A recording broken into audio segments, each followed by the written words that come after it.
The spiritual life involves a transcendence of perception, where you will see and understand everything. You won't be lost, you won't be afraid. You will have no questions.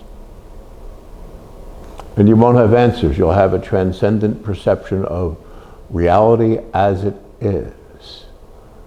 There's no death. There are no chance meetings. There's no impossibility. Your sensory equipment gets so delicately attuned that you'll see beyond the everyday, always. Can you imagine such a wonder? You won't worry about the everyday environment. You'll see God as God is. Infinitely delicate compared to this atmosphere. You won't be concerned about the violence, tragedy. You won't be fascinated. Everything that fascinates one is the dark side getting your attention. If you're truly mystical, you'll see the beginning and end of everything. You're transported to a higher condition of experience. Your senses are so finely tuned, but they're not tuned to this world. Although, of course, you'll be clairvoyant, you can see things, you can change things, you can absolutely heal, because that's why you're here. To teach, to heal, to help, to redirect those who are available. And if not, that's okay. Understand what was just said? That's everything. That's the last question. That's all you need to know if you're spiritual. You're not here to be confounded, confused, abused. You're voluntarily here in this atmosphere, this hellacious place. It's really no different than a bad dream. You ate this and that and the other, and a box of chocolate just before you went to sleep, and you have some unusual dreams. And that's what this world is. Except this world is infinitely less than that. It does not truly exist or appear throughout what to the normal person would be the hidden universe of eternity, of God, of heaven. All these beautiful atmospheres of eternity. They're available to you when you simply walk away from the everyday sensibilities, senses, the 5 and 6 and even 7 senses. Psychic in the world is just the same as, it's just as brutal as the rest of them. You don't have to be attuned to your basic senses as a human being in the world, because you're not in the world. That's gone. No, there's no more questions, no more answers. There's just truth.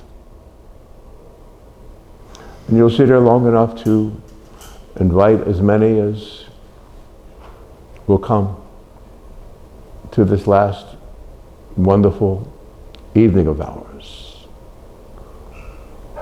just before the last nightfall. And that'll be a very romantic, spiritually speaking, moment.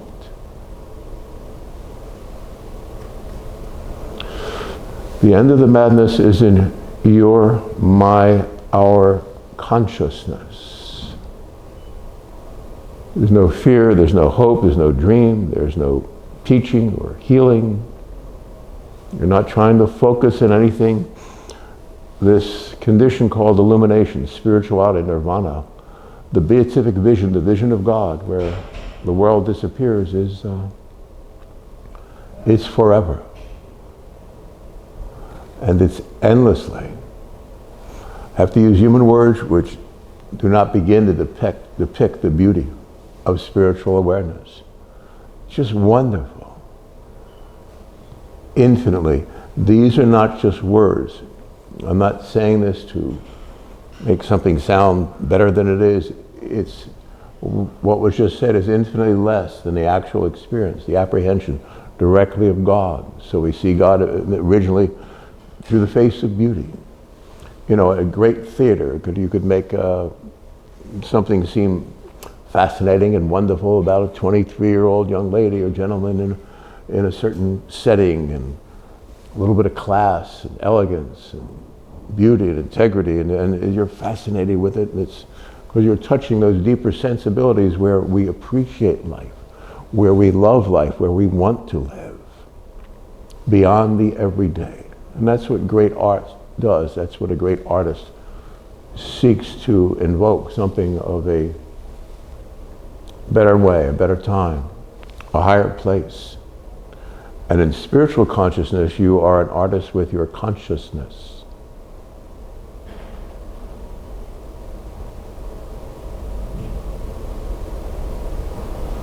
To be utterly still is never more than a whisper away. And in the stillness, you'll find God. You'll know you. You are the stillness. It's consciousness. And when you're there, nothing in this world will captivate you. Of course, the dark side will be coming at you all the time, but that's why you're here. To train other people to not react to the dark side, to the illusion. It's called Maya in Sanskrit, the illusion, the illusory nature of human consciousness. You're born again, as they say, into light and kindness and glory. Glory is said because, let's say, it's my personal experience, it's infinitely more wonderful. Divine consciousness, being aware of God, our Father, our friend, ourself, and our soul. I'm saying this because the sensory equipment is so delicately attuned, it's endlessly more subtle. But it's not subtle, it's subtle in terms of human consciousness, but when you're there, you're not ducking and hiding, you're opened up. Everything in you, every pore is a universe, a beautiful spiritual universe, not a galaxy off there in 7,000 light years away. There are no light years, there is no time, there's no place, there's no distance. There's just an endlessly wondrous, beauteous presence. It's like 100,000 suns are blasting through you. Think of the golden of the sun, but it's ecstasy, it's glory. But you're completely quiet and conscious in it. That's what God is. It's an ocean.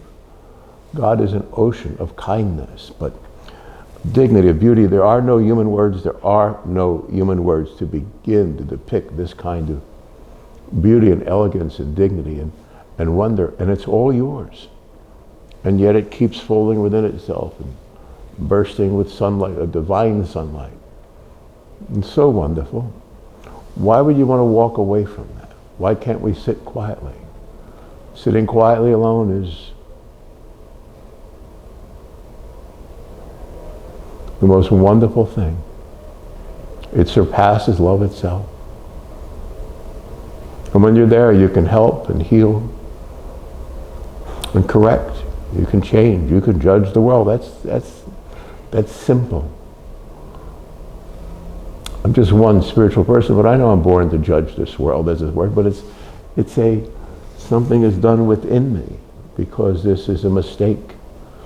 This silliness. If you read all the mystical, all the spiritual literature from all time and all the experiences of the mystics, the spiritual people, they'll say what I'm just saying. I'm simply extracting it, elaborating out one little point of it, that this will end, and it's not a big deal in a spiritual consciousness. You're not missing anything. You're caring so deeply, because in order to heal the world, you can't be part of it. So you're forced to be perfect in awareness, in sensibility, in consciousness. And the only thing fighting it is the appearance of the reality of this world, which is projected by a dark force that's a nothingness. When you awaken to that finer substance, that kindliness, that decency, that correctness, that purity, that spirituality entails, we become one under a forever sun. always blue skies and golden dawn. Never less. It's not a big deal to overcome the world. Walk away.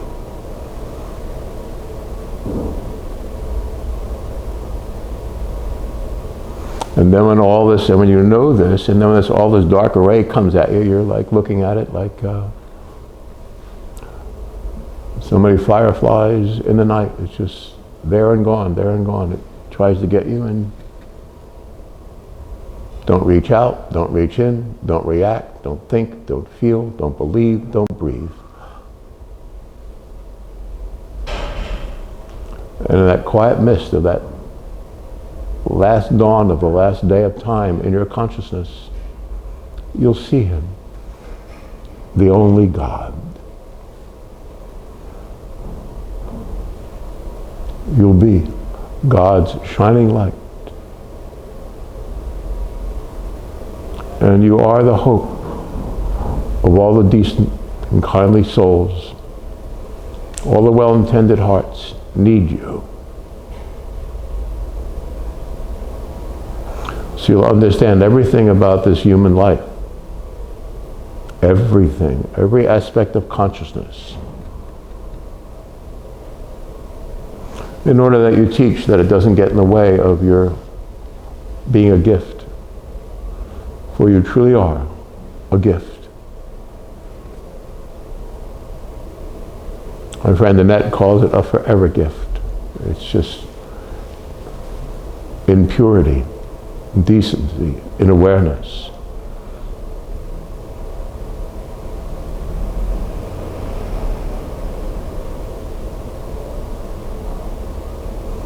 You'll never be confused. You won't find yourself disarmed in any environment. And I personally know that to be true.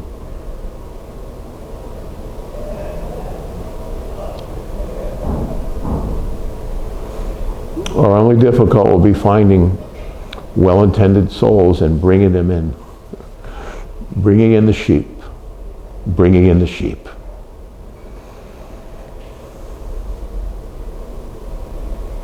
But not to a church made of wood and stone, but to God as God is. God is a spirit. We worship God in spirit, in spiritual consciousness, and in truth. And that is the truth. That life is a spiritual awareness of infinity, eternity, and there is a holiness that will term God. There are no terms or places or thoughts about this. As soon as you step out of your human form and know you are as God is. It's written throughout the scripture and upon your heart. You are a soul. You are an eternal consciousness. You're permanent. They're not going to kill you or hurt you. You're going to transcend it. And in that utter purity of awareness, you'll know these words. You are as God is. And yes, God is God, and we're infinitely humble before God, but God is infinitely humble towards us. And so in eternity, God is giving more and more of God. These are not just words. I didn't read this somewhere. This is what we are. And we'll have enough decency to walk away from the everyday in our awareness. And then we'll have many gifts.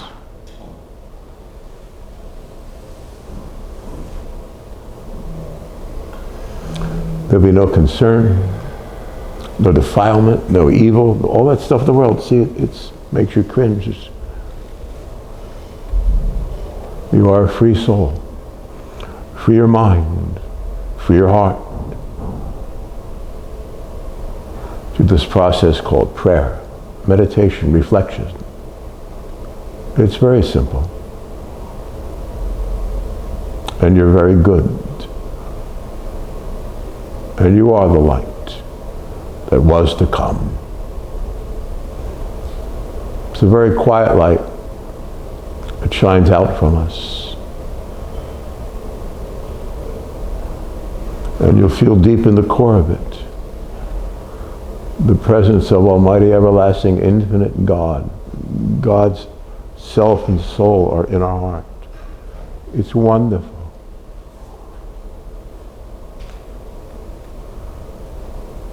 So just step back from the canvas and change the paint a little, the lighting, and just redo your consciousness so there's no fear, no concern. And what needs to be done will be done.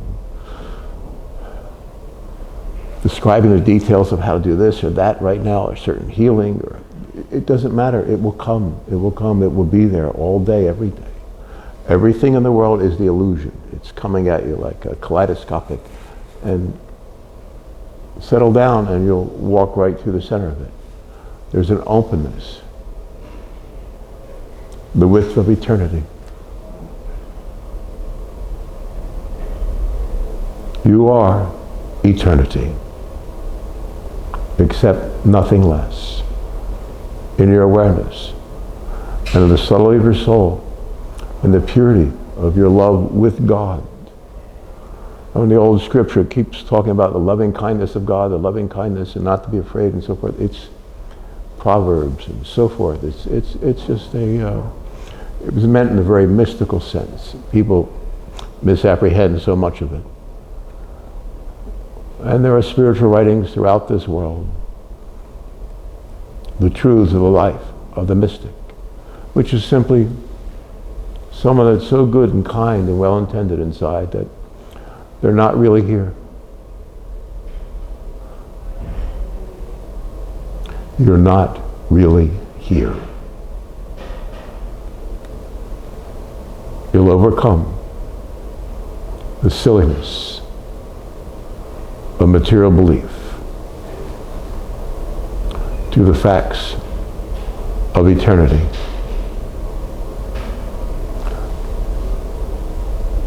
That you understand. You are eternity. No one will harm you. You'll walk through the last age of ice and time.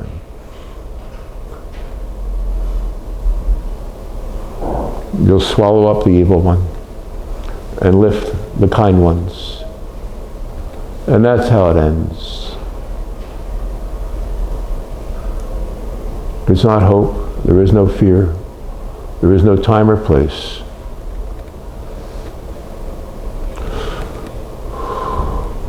Enjoy every breath quietly and perceive less and less of your own awareness of everything. And the world will go away of its own. It's not a big deal. They're coming at you more viciously than ever.